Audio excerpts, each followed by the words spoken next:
Hello everybody, my name is Eric Mullins, and today we're going to be checking out a figure made by Goodsmil Shanghai. This is from NieR Automata, and here I am giving her this whole introduction. This is one of those classic stereotypical moments where I'd say she just doesn't need it. I'm gonna do it anyway. This is 2B, and she's from the anime version of NieR Automata, not the video game. If you're curious to see an unboxing of this video and my first impressions, be sure to check the link in the description down below. If I ever mention other figures and I show thumbnails of past reviews I've done, I'll have those links down there as well. Full disclosure, I've never actually beaten the game to NieR Automata before because I don't have the time for that, but you know what I have done is watched entire playthroughs that show the full story that I could watch while working comfortably on my artwork.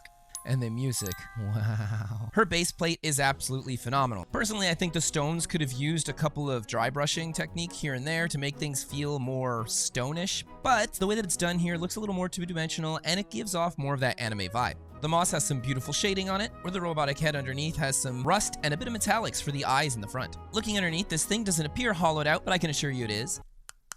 So it's not that hefty, however, it does take up a perfect amount of space for a figure that's really pretty straight up. This is part of the reason why she's not wobbling so much, the other being that she is pegged in there very well. Though her back right foot is floating over the base, her plastics feel pretty solid around this point, and I don't feel like she's going to end up leaning over time. Boots are done in a lighter cold gray with a hyper gloss. The sculpt work here is phenomenal, however, I'd say the gloss is a little too extreme. I personally love it. I freaking adore seeing different types of textures and finishes because it really catches your eye and gets you to look at all sorts of different things. When you have this much hypergloss on one super strong focal point and nowhere else on the figure, it's crazy how hit or miss that company is. And fixing this issue wouldn't have been too difficult. They actually could have put a hypergloss pearlization on the white parts for her forearms, the thigh highs in, and we go into her short stockings with another hypergloss band going around the thighs. We get a minor amount of shading here and they look good. Now going into her skin.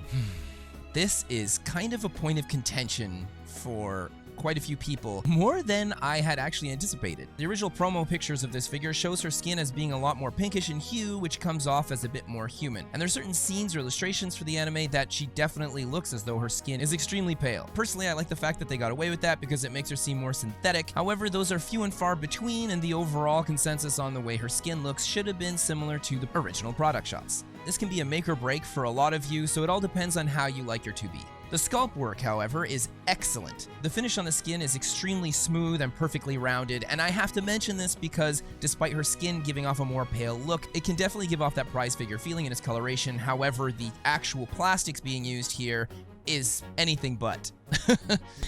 Yeah, unintentional joke. I have other figures that are same similar price point, and even their skin will have certain lines or jagged edges to it. Lower end figures tend to always have this. The overall shaping of her behind is bubbly, extremely bubbly, to the point where when I compare to the Square Enix Flare figure, their behinds are roughly the same size, but you can tell that this figure is significantly smaller. I believe I'm required to do far more homework and much more intense. Going into the front, the cutout of her dress shows us a little bit of her bodysuit. It's just a simple white, nothing pearlized or shiny here, which definitely comes off more anime. The bottom of her dress wafts out in a beautiful dynamic fashion. All the pulls and stretches in the fabric do well at accentuating this, where we then have a printed on decal going all across the bottom, recreating the anime design and look. We then get lighter gray highlights here and there that do an excellent job at pushing out how nice the sculpt work is on this figure. Under the dress, it's a simplistic white design, where we actually get some colder shading. The little ribbon at the top of the cutout is okay. I think it's well sculpted, and a lot of me really wants to scream, where are the details? But I have to keep in mind that this is based off of the anime illustration. They shouldn't be there, especially from a shelf. You're not going to really notice them, and if you really love the anime design, then having overly detailed figures is just going to come off as an illustration as opposed to something that comes from a series that's animated. One thing I absolutely adore is that if you like this video just a little bit, it doesn't cost much to hit that like, that subscribe, and that notification bell. And don't forget to leave a comment if there's something I kind of left out or a question that you might have concerning the figure. It goes a super long way at helping support my channel, and I really appreciate it. I always wonder if there are some of you out there watching this video and then you see me cut into my whole like subscribe so-and-so and you're just like, oh yeah, what is he gonna talk about here? Like I'm always trying to get you, you know, like for just a second, but I feel like it's, who knows? She then has a cutout around her solar plexus. This is similar to the design of the character. I think it's the part of the costume that I dislike the most. It always looks like you could just unplug her and section it off from here. Or maybe I'm just thinking that because the flare one literally utilizes that design key to do that. Her back cutout is beautiful, excellent sculpting on the skin, where we get some nice muscle definition. I say it does a decent job looking like it's material on the top, where the skin bevels out so slightly towards the bottom. Though it isn't perfect from a distance, it does what it's supposed to do. The little motif cutout at the top is simplistic, where along the front, we then get some stronger cutout line work that's molded in around her chest. This again kind of looks similar to the anime. A bit of highlights here or there. The keyhole cutout looks decent, though the sculpt work for her chest seems a little odd, as the sculptor's intention was clearly to have it look like her skin is somewhat beveling out of here. It's not bad, middle of the road. The motif design we have at the top looks like it's done with a somewhat semi-gloss. The giant shoulder poofs she has are excellently done as they go up into her elbows, and this whole thing with the little crow feathers is lovely. The feathers are done using a semi-gloss. I'm gonna stick with my firm belief that they should have put a heavy gloss all across her forearms. This would have looked really nice. As it is, we have a soft, darker gradient as the shading. Everything here is so petite and delicate looking. The hand holding the sword, and here's where I have to stop any kind of B-roll I'm doing just to mention this real quick, because some of you might have already mentioned it in the comments. When I initially put her together during my unboxing, I had the sword on the wrong way. It was literally my first day. So what you see here with the blade facing towards the back makes far more sense considering she's about to go for a slash. I don't know what I was thinking when I put it in the other way. The instructions really threw me off. That's the excuse I'm using, and I'm sticking with it. While her left hand is elegantly splayed in a way that's holding the sword ever so delicately, which just adds to the overall presence and finesse of this character's gorgeous silhouette and pose. The sword's terrific. We have the tassel up at the top. It's all attached in there in one big chunk, so we're not going to have something floating around. I've just personally never been a fan of this on most figures. I want them to stay on my shelf and look great the way they look, and I don't want to have to think that maybe I would want to move this way or that way. Like, no, I don't. If I want those kind of options, I'm just gonna go for articulated action figures. This is good. Going down into her awesome handle, this thing has all sorts of shading on it. It kind of gives off a bit more of a worn look, but still clean and well taken care of. The blade guard has all sorts of awesome miniature designs and motif on them, which then begs the question, why? This is supposed to be based off of the anime. You didn't put any of those tiny little motifs or designs anywhere else on this figure, so why are you going to town on this sword? As we then go down into all the other details that we have for the blade, I think the sword has a little too much going on because it really contrasts the rest of the figure. And it's crazy to say that because in retrospect, a lot of this figure has contrasting single elements. The sculpt work around her collarbone and neck is very subtle but effective. The way her neck goes into her clothing isn't perfect. It doesn't necessarily look like she's wearing it, as opposed to her neck was cut and then installed on top of this piece. But from a distance, it's really not noticeable. Her neck flows out and goes into her chin, where we have a strong line underneath of how they attach the face onto the neck. She doesn't have swappable face plates, so I don't know why certain figure companies do this. Just mold it right into the neck and attach the hair after. This is made out of too many parts, and there's really no reason for it, and it's probably more expensive. Finally, we get some hypergloss, and that's on her lips. They look super cute, gorgeous, very subtle because of how small and somewhat pursed they look. She has a cute little mole on her chin too, it's nice. The sculpt work on her face is excellent. It's very sharp, pointy, and feels like the anime. I really love that, and I'm not gonna go back into my rant about the skin coloration.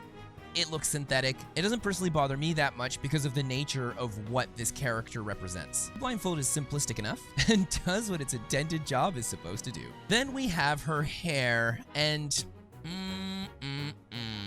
before that, I'm going to mention she has a little black band going over the top, separating both sides of her hair, and this is effective at allowing us to have a hair that looks extremely phenomenal. There are multiple pieces to the hair, where the very first front one is all one ginormous chunk, or so you'd believe, but she actually has a couple of strands that were glued on top after the fact. Due to how hard they carved in a lot of the hair in specific areas, it gives off that anime effect, and it doesn't really look like it was added afterwards. Good job, Goodsmil Shanghai. While in the back, everything is very well sculpted here too, and we have an excellent layered effect, which is the perfect way to do this kind of hair. Upon her release, she was going for 20,909 yen. It's, I would say, pretty on the mark for a figure of this scale in today's day and age. Compared to the one by Flare, this was actually re-released in 2025, and it was like 27,000. However, this is a DX version that comes with this robot, comes with an alternate body, alternate head. You get the works. We don't get a very fancy base plate, and the overall silhouette of this figure is extremely simplistic and not nearly as dynamic. Despite that, she's extremely well polished in every other regard. As for Anime 2B, she definitely has her highs and lows. You just gotta really ask yourself if the highs are worth some of those lows. Sculpt work on this whole figure is absolutely phenomenal, and where it kind of fails is just in the person that took charge of the coloration and the paint applications. Goodsmil Arts Shanghai, if you're watching this video right now, you could literally re-release this figure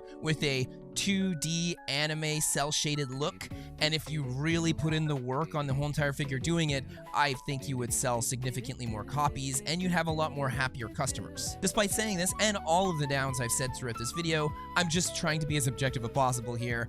I really love this figure, and the paleness of the skin doesn't bother me. The one thing that truly does is kind of how glossy this is, and even that, after a week of looking at her on a shelf, I kind of dig it. Because of how shiny it is, I always tend to gravitate my eye towards looking at this on the shelf over her, who's like right next to her. And the contrast that you get from the green base and the rocks really does make this figure pop beautifully.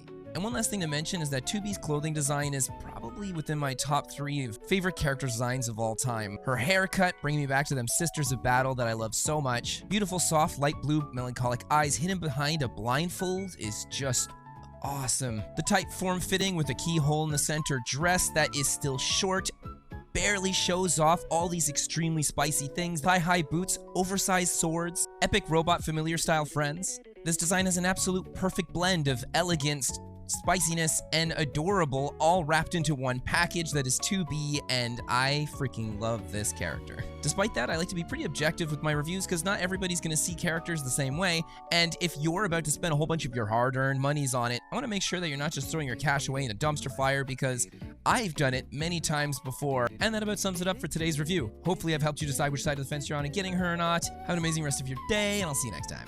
Bye. Goodsmil Arts Shanghai. It's crazy how that... Good job, Goodsmil Shanghai. Good job. No! Good job, Shanghai Goodsmil.